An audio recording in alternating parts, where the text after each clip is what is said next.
Assalamualaikum warahmatullahi wabarakatuh. Hi everyone, good evening. Have you ever feel like I don't feel like working today or I'm just not in the mood to do anything? Well, that's what happens when your motivation level drops. And guess what? In management, motivation is everything. Without motivation, even the best plan will just stay as unplanned.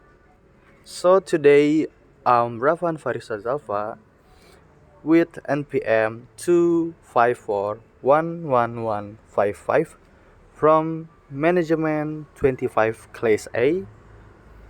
We'll talk about something simple but super powerful, something that can make or break an organization is an motivation. Baik, kembali lagi dengan saya Ravan. Di sini materi yang akan saya presentasikan ada 6 bagian. Yang pertama ada pengertian motivasi, pentingnya motivasi, jenis motivasi, teori-teori motivasi, strategi motivasi, serta contoh kesimpulannya. Oke, jadi gini, pengertian dari motivasi. Motivasi adalah dorongan internal maupun eksternal yang memengaruhi seseorang untuk melakukan suatu tindakan tertentu dalam rangka mencapai tujuan.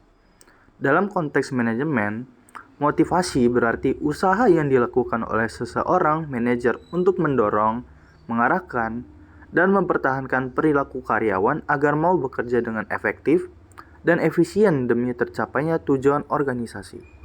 Kalau diibaratkan, motivasi itu kayak bensin untuk kendaraan organisasi. Nggak ada motivasi, berarti timnya nggak jalan. Nah, motivasi juga ada dua jenis. Yang pertama itu ada intrinsik dari dalam diri. Misalnya, karena ingin berkembang, ingin dihargai, atau ingin buktiin kemampuan diri. Yang kedua ada ekstrinsik atau dari luar.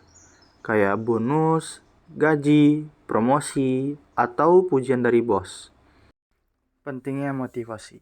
Ada 3 bagian. Yang pertama, menumbuhkan semangat kerja dan mengurangi kemalasan. Yang kedua, membantu organisasi mencapai tujuan yang ditetapkan. Dan yang terakhir atau yang ketiga, membentuk loyalitas dan komitmen antar karyawan. Sekarang masuk ke teori motivasi. Beberapa teori motivasi yang banyak digunakan oleh manajer. Yang pertama, teori hierarki kebutuhan Maslow. Abraham Maslow menyusun kebutuhan manusia dalam 5 tingkatan. Yang pertama ada fisiologis, makan, minum, istirahat, gaji cukup. Yang kedua keamanan, jaminan kerja, asuransi, lingkungan aman. Yang ketiga, sosial, persahabatan, rasa memiliki, hubungan kerja yang harmonis. Yang keempat, penghargaan, pengakuan, status, dan promosi. Yang kelima, aktualisasi diri, yaitu mengembangkan diri, kreativitas. Karyawan akan termotivasi jika kebutuhan dasarnya terpenuhi, lalu naik ke tingkat kebutuhan berikutnya. Simpelnya menurut Maslow, manusia itu punya tangga kebutuhan. Dari yang paling dasar, kayak makan, minum, dan aman, sampai ke puncak aktualisasi diri. Merasa gua udah mencapai potensi terbaik gua. Teori kedua yaitu dari faktor Herzberg. Frederick Herzberg membagi faktor yang memengaruhi motivasi menjadi 2.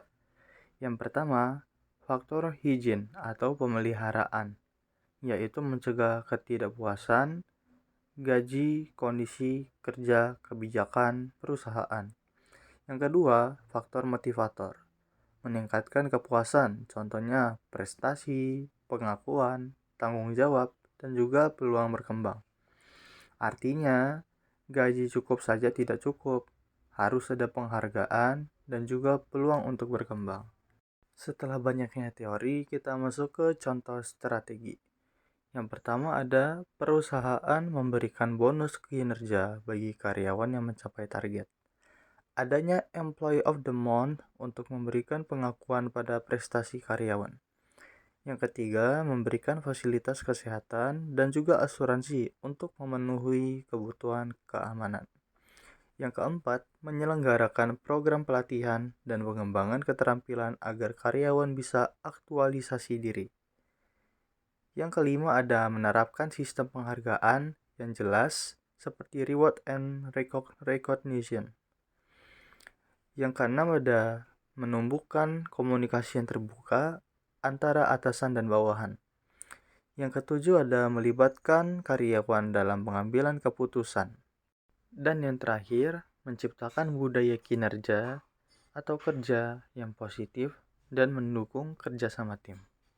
Masuk ke kesimpulan.